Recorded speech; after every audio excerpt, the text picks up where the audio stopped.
everyone. Welcome back to Build. I'm your host, Brittany Jones-Cooper. Singer and songwriter Conor Maynard is currently one of the biggest acts on YouTube with more than 8 million subscribers and 1.4 billion, that's with a B, views. Now he's starring on Broadway, taking on the role of Charlie Price in the beloved musical Kinky Boots. Please put your hands together for Conor Maynard. Woo! Stop it, guys, stop.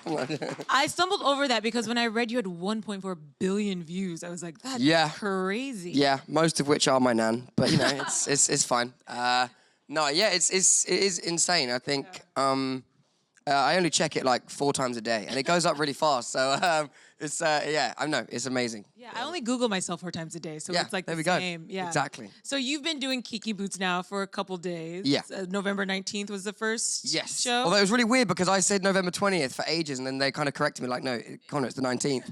And then I realized it was the 19th. So I don't know. I don't know what the date was in the end. I was just there. Okay. Yeah. I just had to sing and run around and do weird things. So I didn't know what the date was, but. And what was that first show like? Because I'm sure there's a lot of hype, a lot of prep going into it. Yeah, I was like, it was really weird. I was so nervous for like the first 2 scenes. And then it kind of just subsided. And then everything after that was just felt like, I felt like I was in it. And it just kind of went really well after that. Well, I thought it went well. Then afterwards, I kind of, I feel like that was the moment where I was kind of like brought back to the ground where I suddenly got all the notes of things I got wrong. And it was like, oh, okay, it wasn't perfect, damn. But no, it felt really good. It went really, really well, though, in general. Yeah. But, yeah. Have you recorded any of your performances yet? Like, have you gotten to see yourself perform? I haven't. I don't really ever do that. Like, any live show I've ever done that's been like televised or recorded, I've never watched it back. Yeah. I don't think I've ever watched back an interview I've ever done. So I don't know whether I watched this, but I find it weird. I don't know. I think I start picking at things too much and I start overthinking. So I don't really like to watch it. I kind of like to just, as long as something didn't go drastically wrong, then I kind of just move on and keep going. So we know you from your amazing songs. You're a producer, you're a singer, you're a songwriter. Right. How did Kinky Boots come to you? It was really random. I was in Tampa, Florida, with my friend who lives there, and we were writing a new song, and then my manager called me saying Cyndi Lauper, who wrote all the music for Kinky Boots, her team have reached out saying, would you be interested in doing a Broadway show? And like the last time I did anything that was kind of really like theater orientated, I was 9 years old, and it was in a pantomime in my like local theater where I grew up, and I think I was like Angry Villager number 3 or something. Like I had like 3 lines. No, I was a little bit bigger than that, but still, it was like nothing compared to Broadway, and I had like no like real knowledge of Broadway. I'd never seen a Broadway show before. I'd seen like a couple of shows at West End, but one of them wasn't even a musical. It was just like a comedy show, and so I felt a little bit like, well, I don't know if I can do it. Like, do I need to be able to dance really well? Like, I haven't really done any dancing training before. Like, acting was something I used to love doing when I was younger, but I haven't done that in a long time. So they were like, just come and see the show, experience it, see how you feel afterwards. So they flew us out to New York. I watched the show, and I thought it was amazing. I literally thought it was incredible. I was so blown away by how good it was. And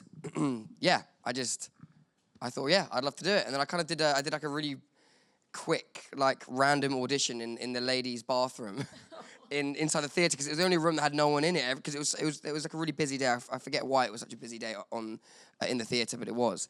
And so I had to do a quick like audition with the director in the ladies' bathroom. I did like 1 scene, and he was like, yeah, cool, let's do it. And I was just like, okay. And then sure enough, I think a few weeks later, it was like, signed and ready to go. And then I was like pretty scared, because I was like, what if I start rehearsals and they realize, what have we done? Like, we've ruined the entire show for this random guy from England. And but it went really well. The rehearsals went really well, and then I was before I knew it, I was doing it for real. How much time did you have to prepare, and what was the most sort of like surprising moment for you? There were 3 weeks of rehearsals. 3 weeks before I started. I had 3 weeks of rehearsals.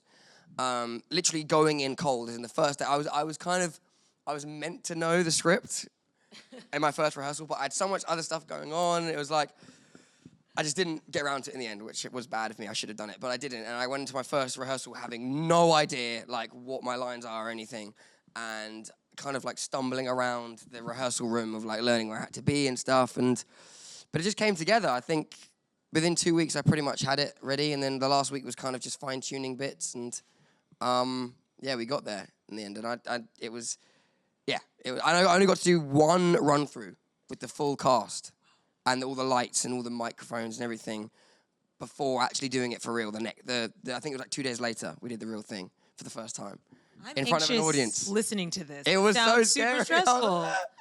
But I didn't let any of my friends come. I didn't let any of my parents come. No, like my family, no one. Managers. Although to be fair, no one of my managers did come, and.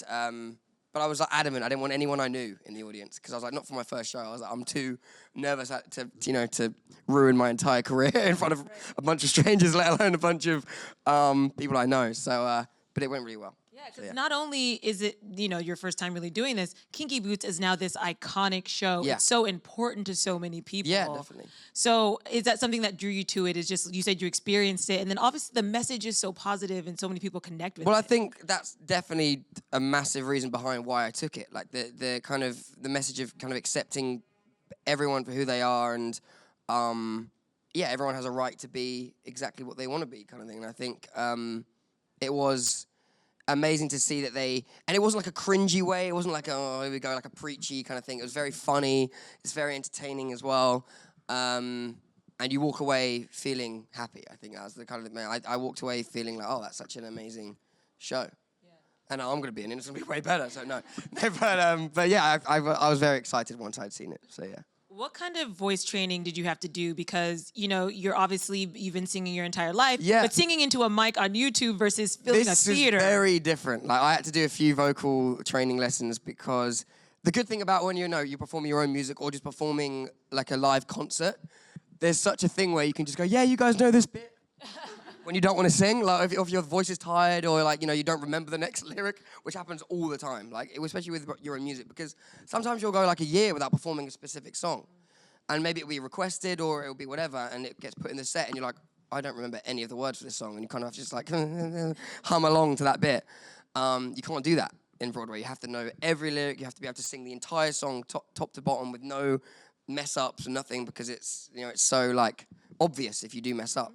So yeah, it was intense to be able to get to that standard, because it's good though. I think it's good because a lot of us singers, we get away with not being our best live because you can just the crowd is screaming. You can just hide behind the playback or the instruments or whatever's going on. Whereas Broadway, you can't. It's like you have to be able to do it. Otherwise, yeah, you can't do it. So, and there's choreography. I feel like I was quite lucky with Charlie Price. There's not that much choreography. I think I got away with not having to do too many like dance routines, which I would have loved to have done, but I feel like I would have taken a lot more practice to get that side of it. But Charlie Price doesn't dance so much.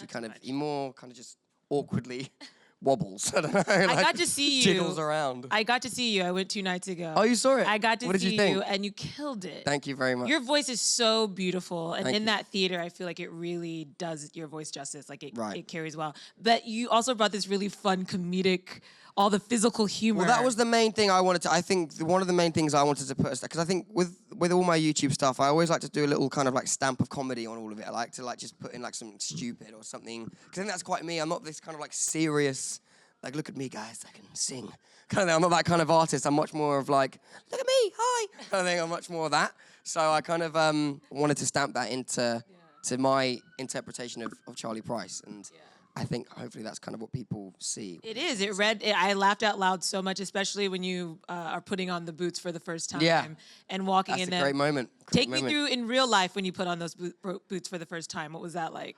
I put the boots on for the first time months before the show, because they had to like measure me to make my version of the boots, and it was very weird. I don't think I've never worn heels before that moment. I don't think. I'm trying to think if I ever like put on my mum's heels as like a joke when I was younger, but I don't remember if I did. Yeah. So that was my first experience of wearing heels, and it changed my life for the better. So I will now be wearing heels for every live show. No, but no, yeah, it's weird.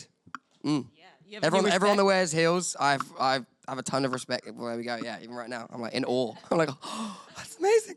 No, but yeah, I've a lot of respect for people that wear heels because it's not easy. And I feel like I'm so happy to get them off at the end of the show just because it's like, it just feels like you're just walking on your tiptoes constantly. That's kind of what it feels like, and it's like, ugh. Especially in that show too, that when you were dancing at the end. You then got, well, that's my main like dance bit is right at the end while I'm wearing the heels. So, it's an experience for me and the audience. So, yeah. So you're going to be in this role into January. January the 10th is my last show, yeah. So what are you most looking forward to in the next couple of weeks? Like, is there a specific scene that you really want to nail or bring something new to? Or are you making those kind of little adjustments? Oh, I thought you meant like after. I was about to say cutting my hair. Oh. I really need a haircut. They won't let me cut my hair because like the role of Charlie's meant to kind of have I guess I don't really know what hair he's meant to have, but they just don't want me to cut my hair. So that's frustrating for me because I feel like I'm starting to look like a bit of a mushroom. Like it's the sides and the back are getting a bit long. Anyway, I'm talking about my hair. Anyway, I don't know. I think just like getting to the point where it's at the end of the run and it's like all the kind of corrections and stuff are all done. And it's just kind of like cool. You've got the role now. Like this is perfect. Yeah. Just keep doing it the way you're doing. I'm kind of excited for where it's like. Because it's just, that's always the way it is. They come in at the end and they give you notes and, oh, maybe try doing this differently. Say that. One of my biggest things, and I've probably been doing it right now, is I speak really fast. And I do that in the show quite a lot. And they kind of slow down because no one can understand what you're saying. So I have to slow down a lot. And I'm not used to it. I don't know why I speak really fast when I like just naturally. I don't know what it is. I think as well because I think I'm the only person in the show that has a natural British accent. Obviously, everyone in the show is meant to be British. So I feel like they probably wouldn't agree with this, but I feel like it gives them an advantage to speak clearly because they have to think about doing an accent, whereas I don't. I'm just speaking, and I then just rush through lines, whereas they have to kind of I need to make sure I pronounce this in a British way, and whereas I don't have to think about it. I just speak the way I speak, and it comes out. See, to me, you don't talk fast, but I talk fast. But I do have some British friends. Do I speak fast? Do I speak fast? No? Yeah, I have some British friends, and they speak the same. Is he same. talking to us? What did he say? But, yeah, I don't know. All of my, like, everyone, I always get told that I speak really fast. So maybe this show has made me slow down a little bit. I don't know. Has it? Oh, no, okay. So you're doing Kinky Boots. Have you still had time to keep your YouTube up to date? You know what? No. No, I haven't posted a video on my YouTube channel in a while. And don't worry, because if any of you do, follow my YouTube channel. As soon as this show is done, it's going to be go time. Okay. Like, I've just recently signed my new deal. So once this show's over, because for me, it's like the problem with doing like Broadway is that it's so taxing on your voice. And my job is singing. So it's like, I can't come off stage and then go, right, I'm going to go and write a song, I'm going to go and sing a song, because if I do that, by the next day, my voice will be completely gone. So while I'm doing this, I kind of have to focus on resting and everything between shows. So it's kind of forced me to kind of not be so active when it comes to music outside of that. So once this is done, yeah, it's going to be time to go.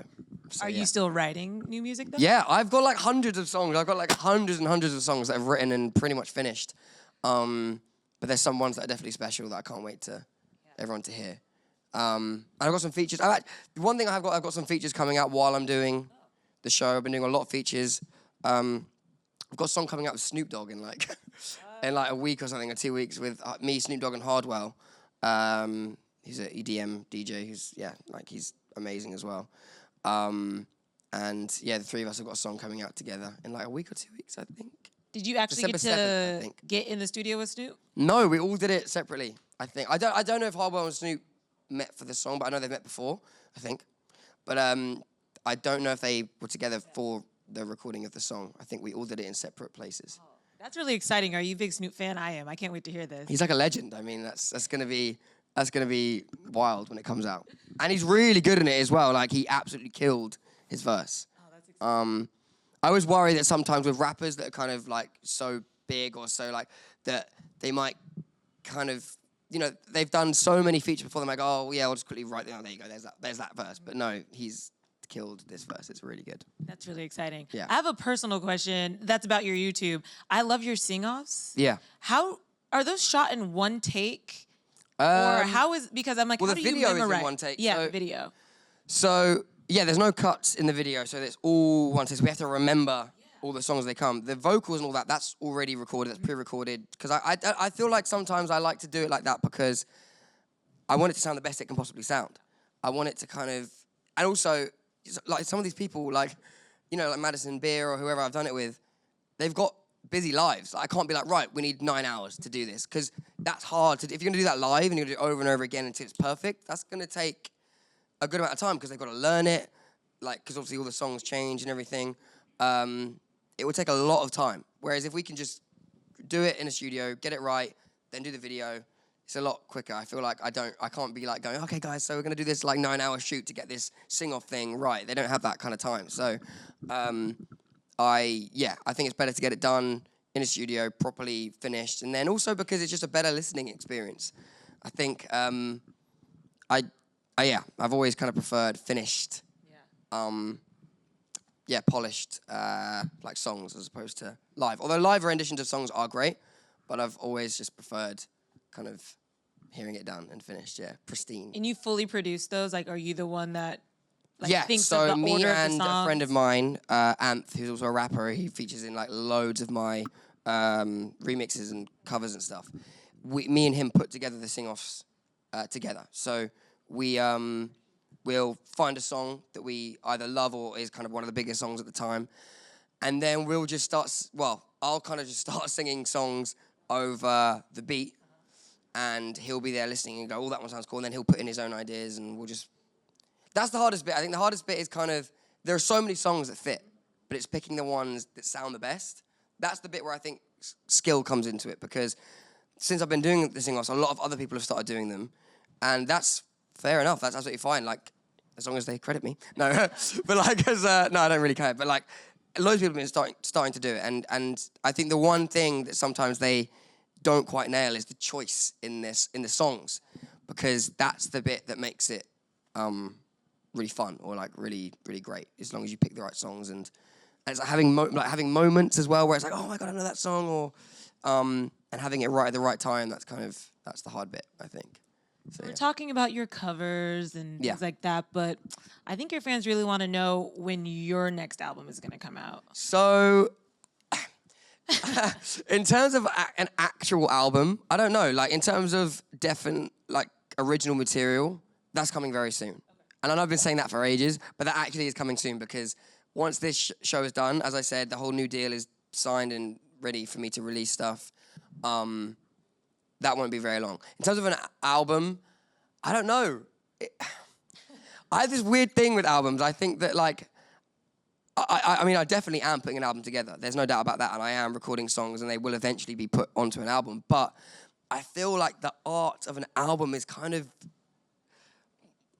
I don't know if you guys agree, but it's kind of a dead thing. Like, people don't really listen to albums anymore. Like, it's much more cherry picking and going on Spotify and putting together playlists or Apple Music and just picking the one songs they like, and they'll put that in their own playlist or whatever.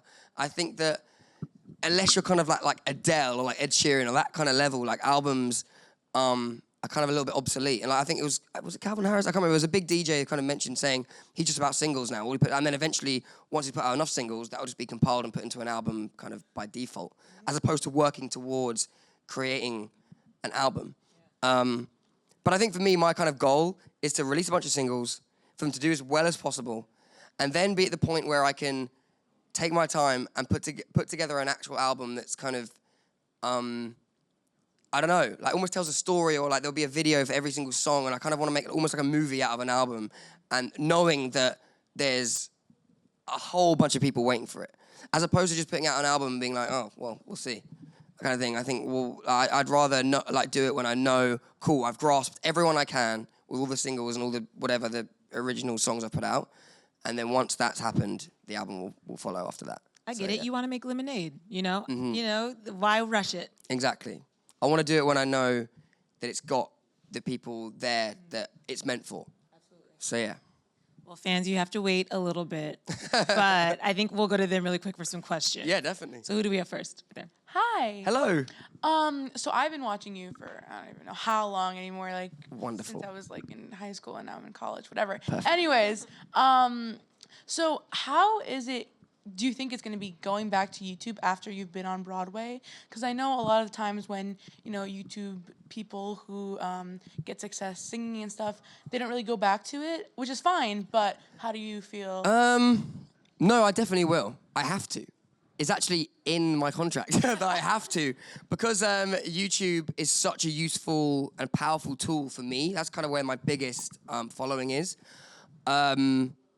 I don't think anyone, including me, wants me to abandon that. Like I kind of did. When I did my first album, I kind of thought, I kind of had that mindset of like, I don't know, I think I was just young and I just thought, I'm a serious artist now. I can't do YouTube anymore. And like, I then realized, no, YouTube is like one of the most like powerful tools for any artist there is.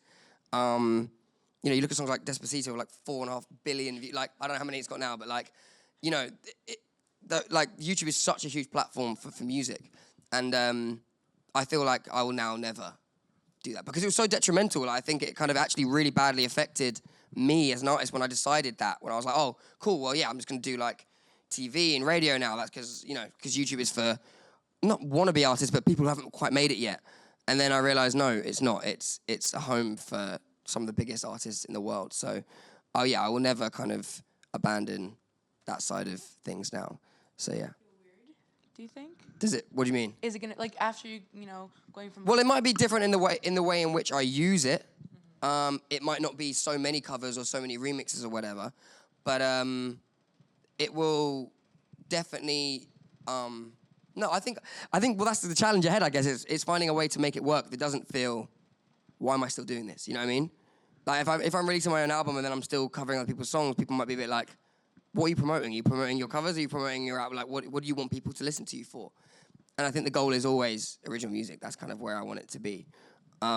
So I'll have to figure that out. I'll get back to you on that one. I'll keep watching. Perfect, great. Let me know how it goes. Nah, Connie failed. Okay, well, back to the drawing board. Next question. Hi. Hello. So I'm wondering if you could talk about any of your musical influences or acting influences, and if you have one, a guilty pleasure artist or song. Ooh. So musical influences, like in terms of since like I was very young, like people like Michael Jackson, I've always thought he was incredible. Stevie Wonder, I thought was amazing as well.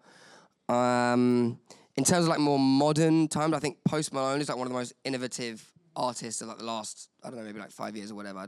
But I think that he's extremely clever. He kind of almost created his own genre, which was really impressive. And I look up to him. I think he's amazing. In terms of acting, did you say as well? Acting? I don't know. Who do I look up to as actor? I think it's kind of obvious, but Leonardo DiCaprio, I think is probably one of the best actors of all time. I think he's incredible. Did you guys ever see Shutter Island with him in it? I think that was the film where I realized I was like, wow. Which is weird because most people would be like, oh, Titanic or whatever. But I think that for me was the film where I was like, he's amazing. So yeah, he's great. Jake Gyllenhaal's also incredible. I found myself like reading interviews. Is it Timothy Chalamet? I think he's great as well. He's amazing. I've been following his stuff recently because I think he's onto huge things. I think he's going to be one of the next huge. I mean, he already is pretty much, but like only going to get better. But and then what was the other? It was guilty pleasures. I don't know. Guilty pleasure. I mean, the entire soundtrack of all High School Musical films are just life-changing. Yeah, I don't know. That's probably my main one. Yeah. I mean, all Disney movies, like, you know what I mean? But I don't know. Are they so guilty anymore? I think people can openly admit, like, Disney movies. But they and are Disney still, when you're incredible. like caught listening to a musical in your room, you're Yeah, like, it might be, I think if you're listening to like I Just Can't Wait to Be King, like The Lion King, people might be like, why are you listening to that by yourself in the shower? Why are you in here? That's another question. But But yeah, I don't know. That's probably my guilty pleasures, all the Disney songs. I co-sign that. I co-sign. And one last question. Hi. Hello.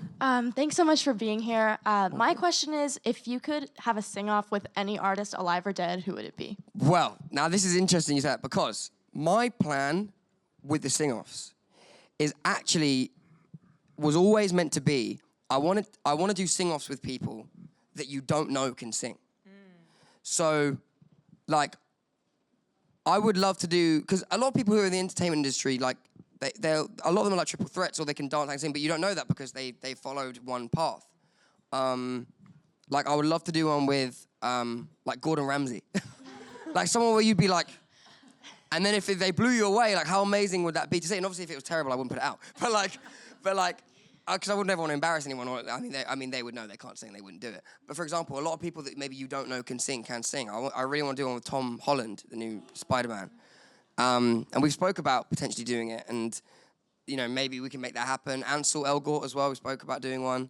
But I would love, I just want to do them with people where, like, you know, like Barack Obama or someone, like someone where you would be like, what? You would not believe that they're doing it.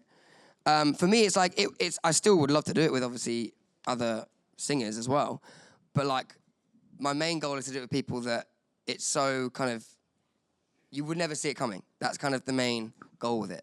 But it's just hard. It's hard to, because it's scary for people, like to kind of, to encourage them to be able to sing and then know that, you know, millions of people are going to see it and judge them, because that's what the comment section is for. People are going to say what they think. You can't help that. So yeah, I think that's kind of my main goal with it. So I don't know. Just anyone that would like pull that off, that will be amazing. Yeah. Like that's like carpool karaoke, but on like steroids. And that kind of goes back to your question, because that's also convincing people that YouTube isn't this platform for like, oh, people that haven't made it yet, that's where they stay. And then when you've made it, then you do premieres and you go and do this and that and you do TV. And like, no, YouTube is such a huge platform for anyone. Like, look at Will Smith. Like, you know what I mean? He's doing his YouTube channel that's killing it right now. So I think that it's that boundary that we need to kind of tear down to all these people that have kind of made it in such a mainstream way, to convince them that no, going to YouTube isn't a step backwards. That's actually, you know, just as big a platform as you doing anything else, like doing a movie or whatever. So yeah, that's the hard part. I love how passionate you are about this and how knowledgeable you are. I mean, you've built your career off of YouTube, but I can see like those wheels turning, which is so cool. Exactly, about the different content you can create. 100%, and I think that's always kind of what you got to do. Otherwise, because it's also very fast moving. Yeah. There's always so many new YouTubers, or I don't know, and even new like obviously Vine kind of came and went, but like there's obviously so many new platforms that are always being created. Like there's like TikTok right now, and it's like all these things that are like taking over everything, and you've got to be ready to kind of keep it moving and you know how do I use this to my advantage? How do I make what I do work in this space? So you've always got to keep thinking about what's next, I think. Well, you're doing a great job. If you guys do not subscribe to this guy on YouTube, then you're missing out. So make sure you do that. And make sure you check out Conor Maynard as Charlie Price in Kinky Boots now through January 10th. Give it up for Conor.